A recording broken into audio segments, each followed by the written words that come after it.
안녕하세요. 소프트웨어 꼰대 강의 노기섭입니다. 제가 이제 다이어그램을 그리는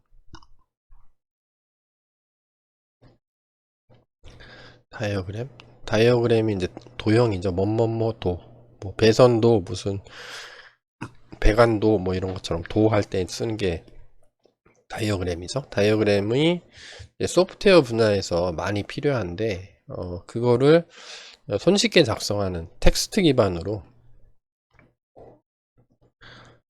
기반이면서 마크다운하고 HTML에 아주 손쉽게 쓸 수 있는 머메이드라는 게 있는데, 머메이드 2를 사용하는 방법에 대해서 지금 강의를 진행하고 있습니다. 그래서 첫 번째 강의는 오버뷰 였고요. 얘는 주로 왜 얘가 우리를 이런 것들을 써야 되는지에 대한 필요성에 대해서 설명을 해드렸고요. 그리고 두 번째 강의는 플로우 차트,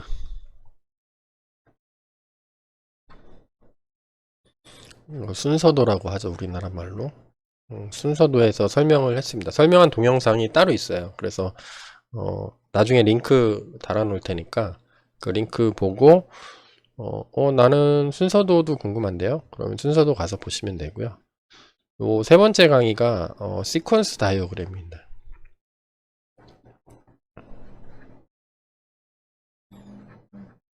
얘는 순차, 시퀀스가 순차적으로 이루어지는 거죠. 순차도 이렇게 부릅니다. 네 번째 강의는 클래스 다이어그램에 대해서 설명을 할 거고, 다섯 번째 강의는 ER, Entity Relation 다이어그램에 대해서 설명을 할 겁니다. 그래서 요거는 지금 세 번째 강의가 되는 거고요. 시퀀스 다이어그램. 그래서 혹시 이전에 이게 이거 내가 왜 배워야 되지? 아니면 이거 도대체 뭐야? 뭐 이런 것들이 궁금하다 하신 분들은 요 오버뷰 영상을 보고 넘어오시면 되고요. 난 시퀀스 다이어그램 필요 없고 그냥 순서도만 그릴래요. 그러면 여기 순서도에 해당되는 동영상에 가셔서 보시면 됩니다. 지금 세 번째니까 순차도 관련된 사항이 궁금해요. 그러면 요 동영상을 보시면 됩니다. 자, 본격적으로 한번 설명을 해 볼게요. 그 시퀀스 다이어그램을 설명을 하기 전에 시퀀스 다이어그램 같은 경우에는 UML 랭귀지에 이제 정의가 되어 있는 겁니다. 그래서 아까 그 초반에도 한번 설명을 드렸는데 다시 좀 간략하게 설명을 하자면 이런 거죠. 우리 UML이란 게 있습니다. 소프트웨어도 그림으로 표현해야 될 일이 많죠.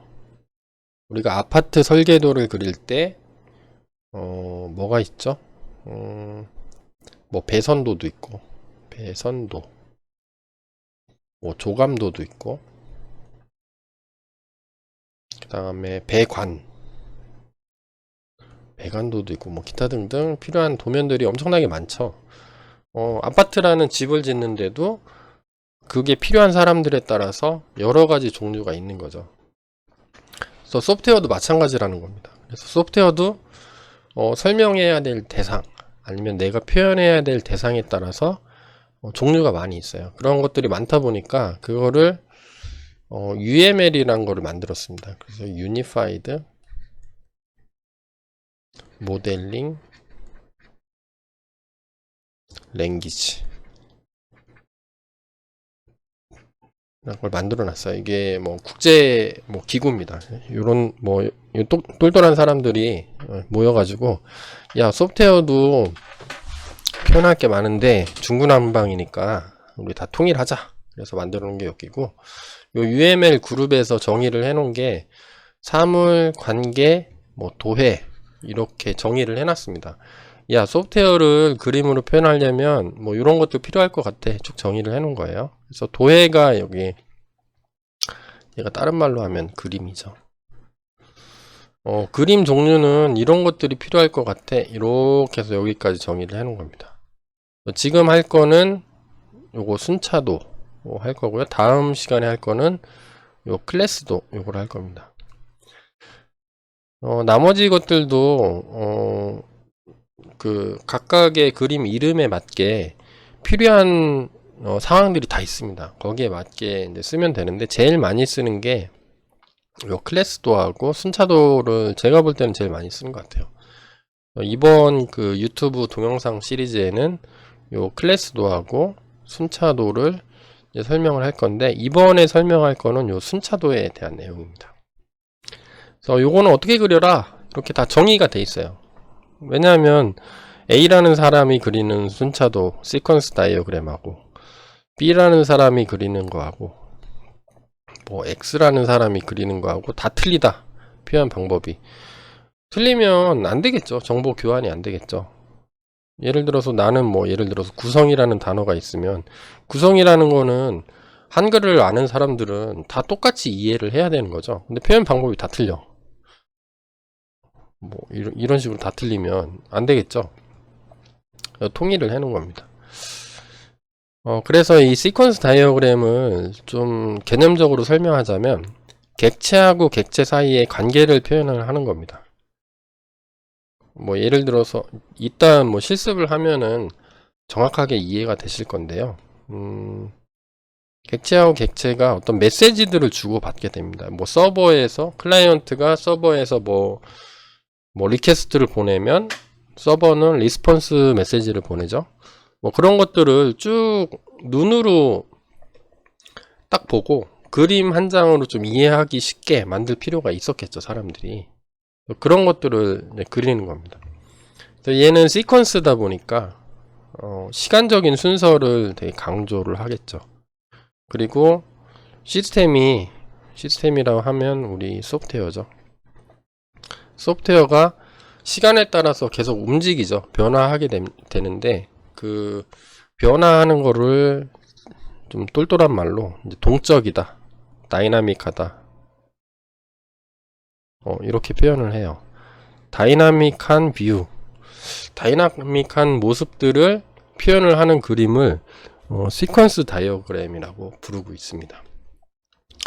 자, 그래서 시퀀스 다이어그램은 몇 가지가 있는데 왜냐하면 기본적으로 어떻게 쓰는지는 알아야 되겠죠. 그거하고 이제 객체하고 객체 사이에 객체가 있고 객체가 있으면 뭐 나는 클라이언트가 서버한테 메시지를 보내야 되죠. 어떤 내용을 보내야 되겠죠. 그런 것들을 표현하는 방식이 메시지예요. 그다음에 액티베이션은 내가 클라이언트가 서버한테 보냈으면 나 데이터를 줘 하고 리퀘스트를 보내면 얘가 쭉 처리를 하고 결과를 리스폰스 하죠. 그래서 여기에서 여기까지가 이제 액티베이션 돼 있는 거죠. 이런 것들은 어떻게 표현하지?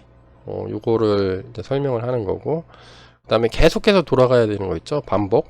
그 다음에 뭐 병렬로 어떤 게 처리해야 될 거. 객체가 하나에서 하나로 요청을 보낼 수 있는데, 수도 있지만, 하나에서 여러 군데로 보낼 수도 있죠, 요청을. 이런 것들을 정의를 해 놓은 게 요 병렬입니다. 요렇게 처리하는 것들을, 간단하게 한번 알아보도록 할게요. 여기 클릭해서 들어가면 기본 문법은 이렇습니다. 그래서 제가 지금 기본 문법을 타고 들어왔죠. 기본 문법은 이렇게 씁니다. 그래서 시퀀스 다이어그램이라고 머메이드라고 이렇게 표시를 해주고요. 마크다운에서 그 다음에 시퀀스 다이어그램을 그리겠어 라고 선언을 한 다음에 여기 각 객체의 이름들을 파티시펀트라고 씁니다. 참여자 A, B 이렇게 써주면 A, B가 생성이 돼요. 그래서 A에서 B로 가는 거 이렇게 표현을 합니다. 그 다음에 여기 쓸 거 메시지는 이렇게 써줍니다. 그 다음에 해당되는 메시지 이렇게 써줘요. 그래서 얘를 하나 더 만들까? 얘는 이제 필요 없으니까 지우고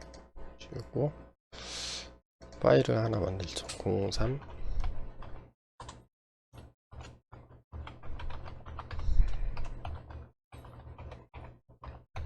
마크다운 하나 만들게요. 그래서 얘 붙여넣기 하면 이렇게 되는 거죠. 얘 없으면 어떻게 되죠? 네, 이렇게 되는 거예요. A하고 B만 있는 겁니다. A라는 객체, B라는 객체. 근데 예를 들어서 A에서 B로 메시지를 보낼 수가 있죠. A가 예를 들어서 서버다.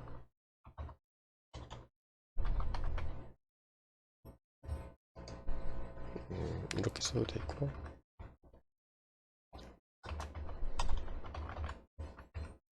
B가 얘 클라이언트라고 할까요? 얘는 서버, 얘가 클라이언트가 서버한테 접속 요청을 보낼 수가 있겠죠. 그러면 서버는 클라이언트한테 접속 승인, 이렇게 메시지 보내는 메시지는 이렇게 적어주면 되는 겁니다. 이런 식으로 작동을 해요. 그래서 여기가 뭐 이렇게 파티시펀트라고 쓸 수도 있고, 내가 사람 모양으로 표현할 수도 있잖아요. 사람 모양으로 표현할 때는 액터라고 써주면 됩니다. 그래서 여기를 액터로 바꿔볼까요? 액터. 그럼 사람으로 바뀌죠. 사람이 서버한테 요청 보내고 서버는 접속 승인 보내고, 이런 식으로 작성을 하는 겁니다. 작성을 하고, 아까 별칭을 붙여준다고 했는데, 아까는 순서도에서는 그 대괄호를 쓰고 했었죠. 근데 얘는 이런 식으로 쓰면 됩니다. 파티시펀트에서 as라는 표현을 쓰면 돼요. a as processor, a as database, 이런 식으로. 요거를 좀 응용을 해볼까요? 그래서 얘를 a라고 하고 as client, 그 다음에 얘를 b라고 할게요. b라고 하고 as server, 이렇게 쓰면 얘를 길게 안 써도 되죠. 그 다음부터는 A가 B한테 보내는 거고, B가 A한테 보내는 거고, 이런 식으로 바꿀 수도 있는 거죠. 그러면 A, B로 줄여서 쓰니까 나중에 이 유지보수 하는데 상당히 편하겠죠. 이 모든 거는 뭐예요? 프로그래머의 삽질을 줄여주는 거죠. 삽질을 줄여주기 위한 이 소중한 것들이죠. 자, 이런 식으로 쓸 수 있다는 겁니다. 자, 그 다음에 이제 메시지를 한번 볼게요. 메시지는 여기 있었죠. 이거 클릭해서 들어가면 메시지를 보내는 방법이 뭐 여러 표현하는 거에 따라서 여러 가지가 있을 겁니다. 그래서 이렇게 쓰면 화살표가 없는 실선, 이렇게 하면 화살표가 없는 점선, 화살표가 있는 실선, 뭐 여러 가지 다 가능하죠. 한번 해볼게요. 이거를 참고로 봐야 되니까 복사해서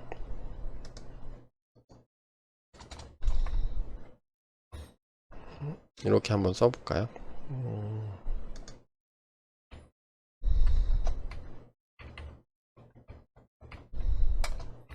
참고로 한번 다 써볼게요.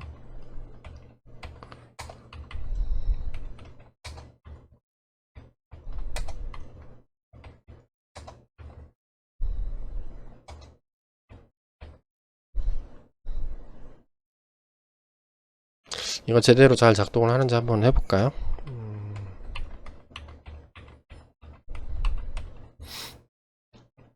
여기 지금 있는 게 요거였죠. 요거에서 요거 하나 바꿔볼게요. 바꾸면 어떻게 될까요? 네, 화살표가 없는 실선, 두 개면 화살표 없는 점선, 그 다음에 이렇게 쓰면 이 왼쪽에서 바꾸는 거를 보시면 돼요. 점선, 그 다음에 이렇게 화살표, 점선 화살표, 그 다음에 요것도 되는 거죠. 요거는 뭐냐면 이렇게 열린 화살표, 그 다음에 두 개를 치면은 네, 열린 화살표가 있는 점선, 이렇게 실선 점선 얘가 없으면 이렇게 되고 하나가 있으면 이렇게 되고 요거는 이제 서버에서 우리가 비동기 처리할 때 많이 표현을 하는 방식입니다. 그래서 요게 있으면 이걸 뭐 다 외울 필요는 없죠. 그래서 뭐 요런 게 있다는 걸 알고 계시다가 그때그때 찾아보시면 되겠죠. 그래서 요거를 다 이제 한번 해본 게 요 내용입니다. 요렇게 돼 있다. 요렇게 해서 요거 그대로 해서 복사해서 그대로 집어넣으면은 다 순서대로 나올 겁니다. 이렇게 하면은 이렇게 다 나오죠. 내용이 있는 게. 그 다음에 볼 거는 이제 액티베이션을 어떻게 표기하냐. 그래서 요거는 이제 그림을 보면 좀 쉽게 알 수가 있는데요. 예, 좀 지워볼까요? 지우고. 액티베이션은 내가 예를 들어서 아이디하고 비밀번호를 입력하면 인증 시스템이 있어서 어떤 처리를 하게 되죠. 처리를 하는 거는 인증 시스템이 액티베이션 돼 있는 상태잖아요. 그 액티베이션 돼 있는 상태를 이렇게 네모 박스로 표현하고자 할 때 쓰는 겁니다. 그래서 activate B 그 다음에 deactivate B. 그래서 액티베이트 시작하는 점에 이렇게 액티베이트라고 써주고 끝나는 지점에 이렇게 써주면 됩니다. 그래서 얘를 복사해서 한번 붙여 넣어 볼게요. 전부 다 지우고 이렇게 쓰면은 요게 생겼죠. 요 액티베이션을 퍼센트였나? 아닌가요? 달러였나요?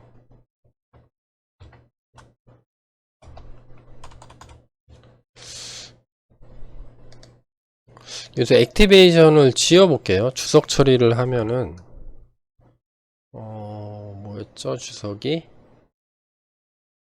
여기서 주석은 %%였죠. %% 여기도 %% 이렇게 하면 요 액티베이션이 없어졌죠. 그래서 액티베이션이 시작되는 부분에 이거를 주석을 처리를 해주는 거예요. 두 개를 처리를 해주면 여기 네모가 생기죠. 아, 여기부터 여기까지는 액티베이션 구간이구나. 액티베이션이 인증 완료 메시지 보내면 디액티베이트 이렇게 되는구나. 이렇게 써줄 수가 있는 거죠.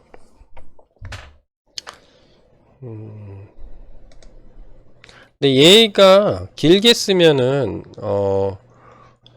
짜증나죠. 그래서 우리 프로그래머들은 길게 쓰는 거 되게 싫어합니다. 그래서 앞에 있는 거를 요 액티베이트, 디액티베이트를 줄여서 쓸 수도 있습니다. 그래서 편한 대로 쓰시면 돼요. 여러분들이 편한 방식으로.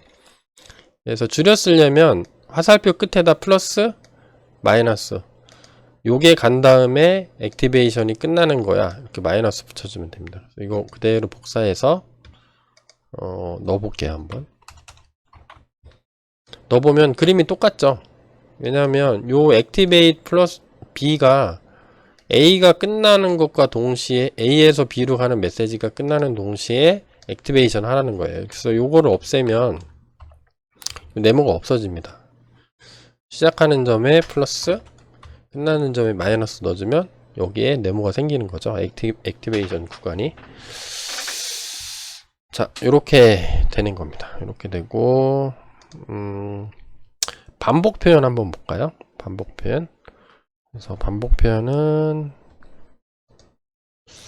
끝에 가면 메시지 넘버링 같은 경우에는 번호를 부여할 수가 있겠죠. 여기 번호에 1번, 2번, 3번 이렇게 해놓으면 사용자들이 쉽게 구분이 되겠죠. 그래서 여기에 오토 넘버라는 글자를 붙여주면 지가 알아서 번호를 붙여줍니다. 제가 이거 복사해가지고 여기다가 한번 넣어볼게요. 오토 넘버. 그러면 어떻게 돼요? 이 순서 작동되는 순서가 있으면 지가 알아서 순서를 정해주는 겁니다. 여기도 마찬가지겠죠. 좀 보기 힘드니까 이렇게 바꿔볼까요? 그래서 여기도 오토 넘버 이렇게 넣어주면 1, 2 이렇게 나오는 거죠. 이렇게 이 그림이 이렇게 나오는 거 자동 생성을 해주는 겁니다. 지가 알아가지고. 이거 아니면은 프로그래머들이 이게 한두 개면 상관없는데 뭐 이게 또 있어요. 뭐 C가 있고 여기는 데이터베이스. 그래서 뭐 예를 들어서 A에서 C로 가요. C로 가는데 C로 가고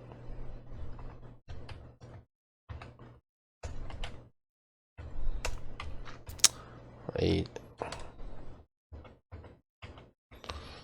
C에서 뭐 A로 가는데 여기 마이너스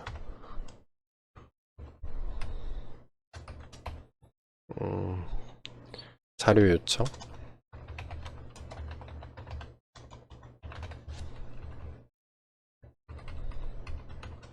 결과 전송 이렇게 쓸 수가 있겠죠. 계속 추가가 될 겁니다. 추가될 때마다 만약에 내가 드래그 앤 드랍 형식으로 만약에 이거를 내가 그림을 그리겠다. 그럼 여기 있는 번호들을 일일이 다 써서 바뀌어줘야 되죠. 근데 이게 순서가 바뀌었어요. 뭐 이거는 좋다. 이거는 좋은데 요게 순서가 바뀌었어요. 예를 들어서 위로 올라갔어. 이렇게 올라가면 대형사고 터지는 거죠. 요거 다 일일이 다니면서 바꿔줘야 돼요. 근데 지금은 어때요? 지가 알아서 바꿔주죠. 유지보수가 엄청 편리해지겠죠. 그냥 밑으로 난 순서가 바뀌었어. 그러면 이렇게 바꿔주면 되는 거죠. 엄청 편리하죠. 이런 거를 우리가 안 쓸 이유가 없는 거죠. 써야 되죠. 써야 돼요. 그림 그릴 때는 순서하는 것도 있고, 그 다음에 우리가 주로 봤던 게 반복 표현도 있죠. 반복 표현은 여기 클릭해서 들어가 볼까요? 아까 하던 거로 계속 봐도 되겠죠. 설명문 추가하는 것들이 있었는데, 설명문은 뭐 이런 겁니다. 옆에다가 right of, left of, 왼쪽, 오른쪽, 그 다음에 위에, 왼쪽에 할 때는 이렇게, 위에 할 때는 이런 식으로 right of를 not right of 이렇게 하면은 뭐 이런 것들을 적어줄 수가 있어요. 사용자에 대한 설명, 인증 시스템에 대한 설명, 이런 식으로 이런 게 있다. 근데 지금은 우리는 이것보다는 이제 반복 표현을 먼저 보고 싶죠. 자, 요 부분에서 계속 반복하는 부분을 실행시키게 하고 싶어요. 1시간마다 자료 보내고 뭐 그런 거 있죠. 반복문을 돌면서 데이터베이스에 계속해서 보내는 거죠. 메시지를 보내서 상태가 어떤지. 그런 식으로 할 때 반복문을 쓰고 싶으면 루프라는 걸 쓰면 됩니다. 루프 한 다음에 루프가 실행될 구역을 이렇게 적어주면 돼요. 자, 이거 한번 볼까요? 얘는 했으니까 좀 지우고, 자, 여기에 보면은 루프라는 게 있죠. 1시간마다 수행 이렇게 써도 되고, 뭐 3시간마다 뭐 리프레시 이렇게 써도 되고요. 그러면 루프가 작동될 구간의 내용을 여기다 이렇게 써주면 됩니다. 여기다가 뭐 더 많이 넣을 수도 있죠. 뭐 파티시펀트 뭐 C를 하나 만들어 볼까요? C는 뭐 서버. 그래서 여기다가 넣을 수도 있죠. C에서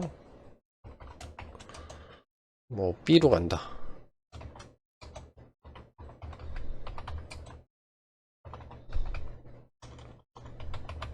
뭐 이런 식으로 이렇게 요 안에 구역을 넣어주면 이렇게 쓸 수 있죠.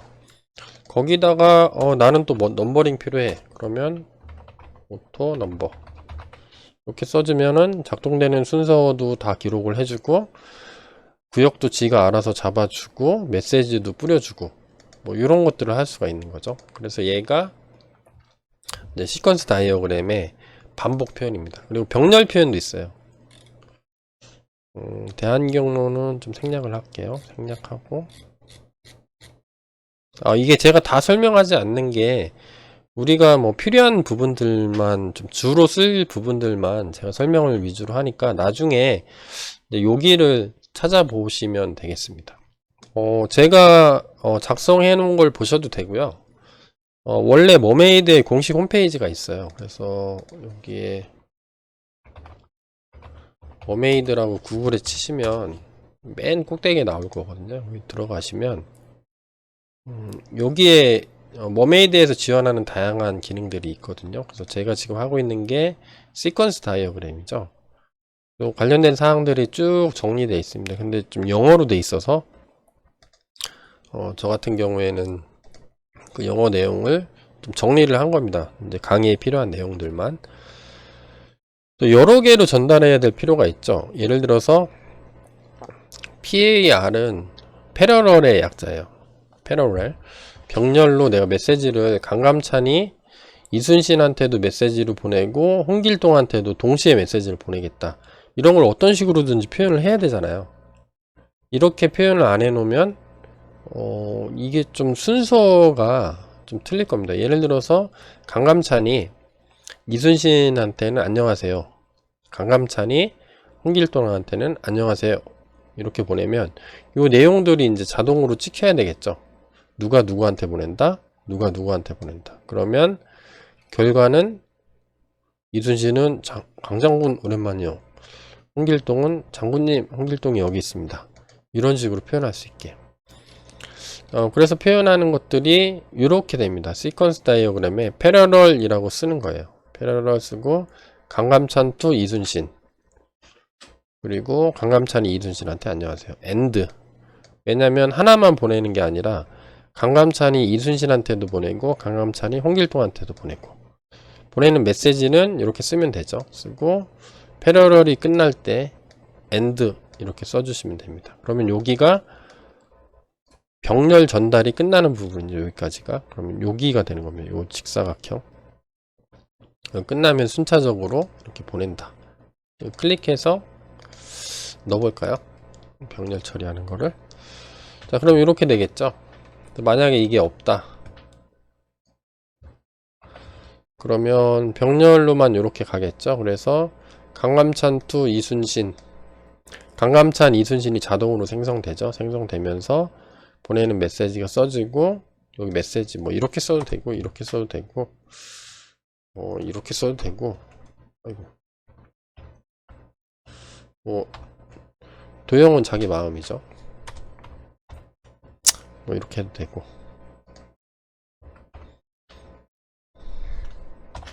자, 이렇게 보내는 거를 표현하는 게 요겁니다.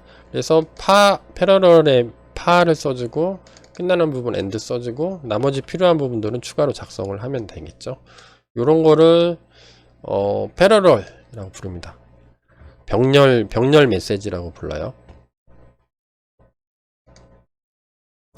그래서 병렬 경로까지 살펴봤죠. 살펴보고 실습을 한번 해볼게요. 실습은 요런 걸 한번 실습을 해보면 좋을 것 같아요. 그래서 유저가 있고, 그 다음에 클라이언트도 있고, 서버도 있고, 서버가 또 데이터베이스로 통신을 하는 거. 그래서 서버가 클라이언트한테 유저네임 보내고 패스워드 보내면 로그인 버튼을 누를 수 있게 해주고, 로그인 버튼을 누르면 클라이언트가 로그인 포스트 메시지를 보내고, 그러면 서버는 DB에 해당 유저가 있는지 확인을 하겠죠.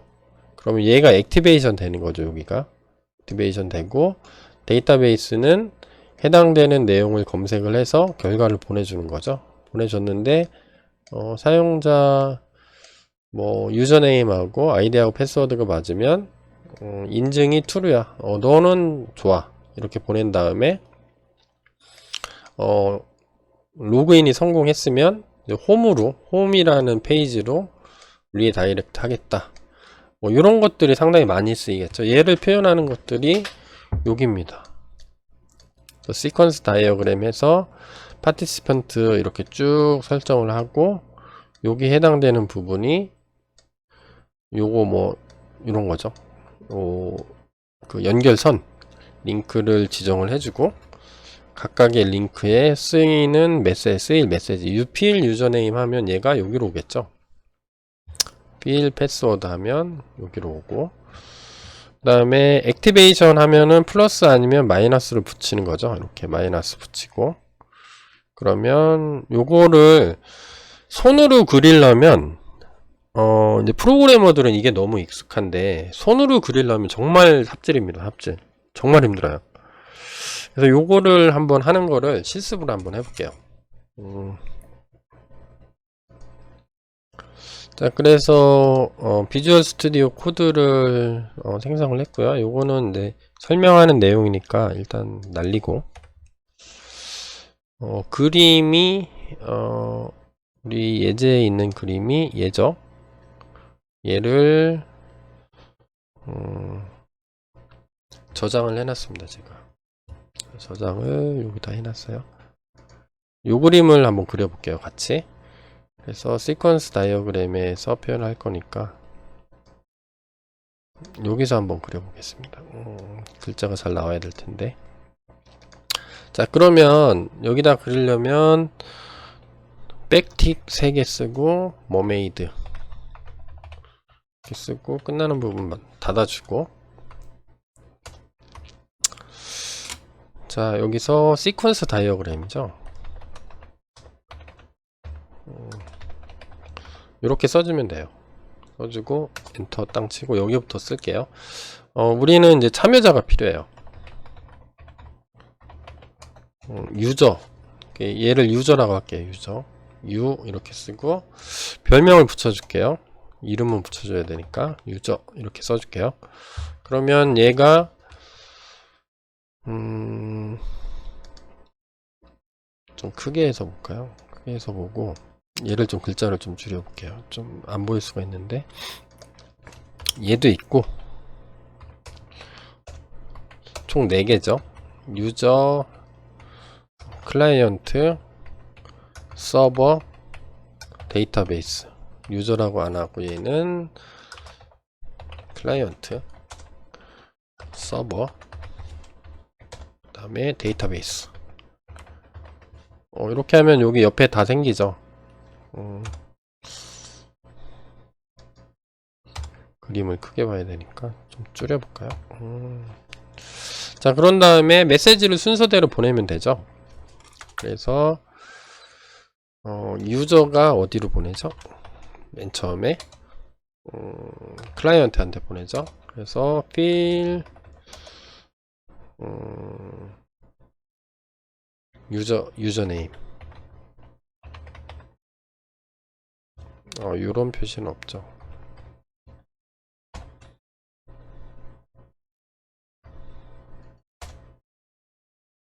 그 다음에 계속 쓰면 되죠. 클라이언트가 다시 유저가 다시 클라이언트한테 fill 메시지 왜 또 보내죠.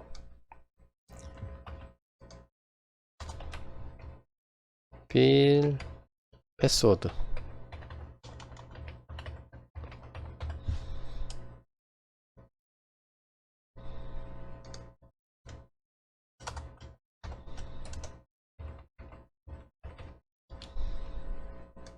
패스워드를 보내고, 여기 저거 빠져있죠. 잠깐만, 오타가 있는 것 같은데요.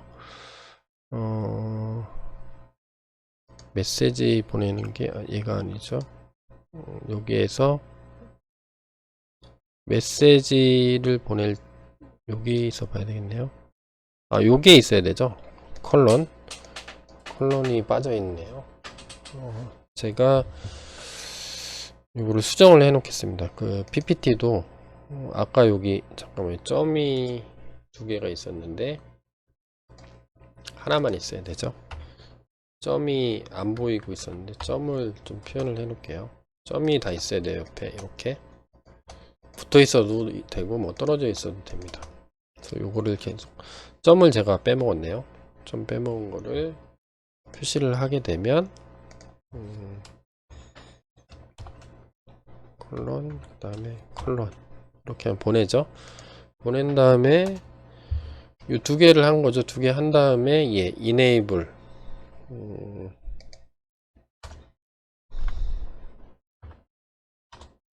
어디죠? C에서 유저로 메시지를 보내야 되겠죠. 그대로 치는 겁니다. 위에 있는 거. 로그인. 뭐라고 써놨죠? butt 버튼. 그 다음에 U가 C한테 다시 또 보내죠. 예, 이때는 클릭 로그인 버튼 이렇게 보내는 거죠. 그래서 여기까지 쓴 거죠. 여기까지 쓰고 그러면 클라이언트가 서버한테 포스트 메시지를 보내는 거죠. 클라이언트가 C가 서버한테 보내겠네요. 그래서 포스트 로그인 이렇게 보냈어요. 이렇게 보내는 게 아니죠. 직선 이렇게 보냈고 여기까지 됐고 보내면서 어떻게 해야 돼요? 액티베이션이 돼야 되죠. 액티베이션 줄였으면 플러스 그 다음에 여기서 하는 일들이 되죠. 여기서 액티베이션이 끝나면 여기로 보내는 거죠. 그러면 서버에서 요거를 먼저 해볼게요.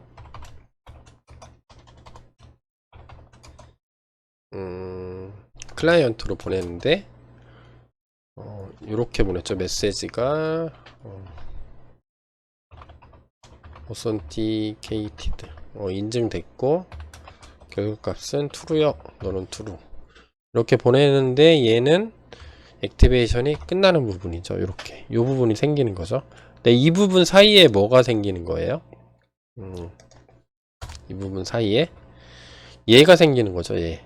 이 부분을 추가로 여기 써주면 되죠. 그러면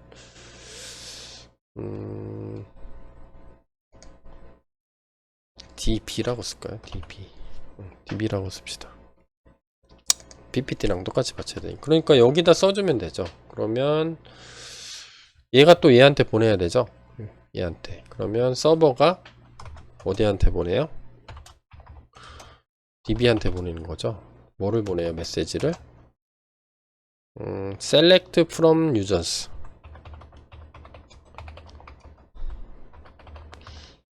보내는데 보내는 것과 동시에 액티베이션이 돼야 되죠. 그럼 플러스 되고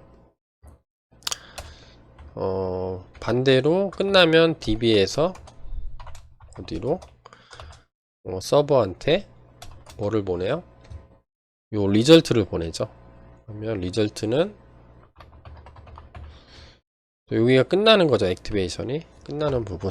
그러면 지가 여기서 이렇게 써주는 거죠. 자, 그런 다음에 여기에 노트가 하나 들어가 있죠.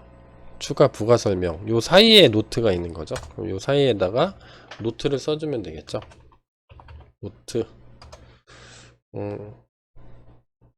오버 어디랑 어디 사이에 s하고 그 다음에 db 사이에 내용은 어떻게 c 그대로 써줄게요. c 여기 있는 내용 c login.py implementation details 이렇게 써주면 여기랑 여기 사이에 얘가 써지는 거죠. 네, 그거를 그대로 써주는 겁니다. 그러면 끝났어요. 끝나면 얘가 S에서 C로 갔고, 그죠? 아, 얘가 모양이 틀리네. 점선이네요. 점선으로 이 부분을 점선으로 바꿔줄게요. 그러면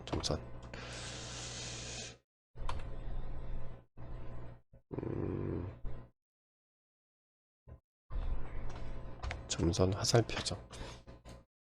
이렇게 돼 있고 다 끝나면 얘가 클라이언트에서 유저로 리다이렉트 홈페이지로 연결시켜 주는 거죠. 그러면 마지막으로 클라이언트가 어디로 보내는 거죠? 유저한테 보내는 거죠. 유저한테 무슨 메시지를 보내? 리다이렉트 홈으로 보내. 이런 식으로. 자, 그러면은 이게 완성이 돼 있죠. 요 그림은 위에서 본 거 요거였고요. 요거를 그대로 코딩을 하게 되면 요거였죠. 그래서 이렇게 완성을 시킬 수가 있습니다. 자, 어때요? 해보니까 뭐 이런 거죠. 이거 복잡한데요? 이게 복잡한 게 아니에요. 이게 훨씬 더 명확하고 클리어하게 쓸 수가 있어요. 유지보수도 나중에 쉽고. 거기다가 뭐 번호도 매기세요. 뭐 이런 것들도 있을 수 있고. 뭐 여기에 뭔가가 뭐 더 추가될 수도 있고. 이런 것들이 나중에 그림 바뀌면 프로그래머가 이거를 코딩으로 넣어주는 게 너무 힘들어요. 여기 번호 한번 매겨볼까요? 번호 먹일 때 오토 넘버 이렇게 하면은 실행 순서가 지가 알아서 다 마킹을 해주죠. 그리고 이 숫자 뭐 순서가 바뀌었어요. 이렇게 순서가 바뀌면 이 순서 바뀌는 대로 지가 알아서 바꿔주죠. 이렇게 제가 이걸 위로 올렸다 내렸다 이렇게 지금 하고 있는데 올리고 내릴 때마다 지 순서 다 바꿔주고 배치 다 바꿔주고 레이아웃 알아서 다 바꿔주죠. 엄청 편한 거죠. 자, 그래서 이런 부분들은 우리가 안 쓸 이유가 없죠. 네. 요것도 제가 정리를 해서 깃허브에 올려놓겠습니다. 그래서 얘는 뭐죠? 제목이 시퀀스 다이어그램 튜토리얼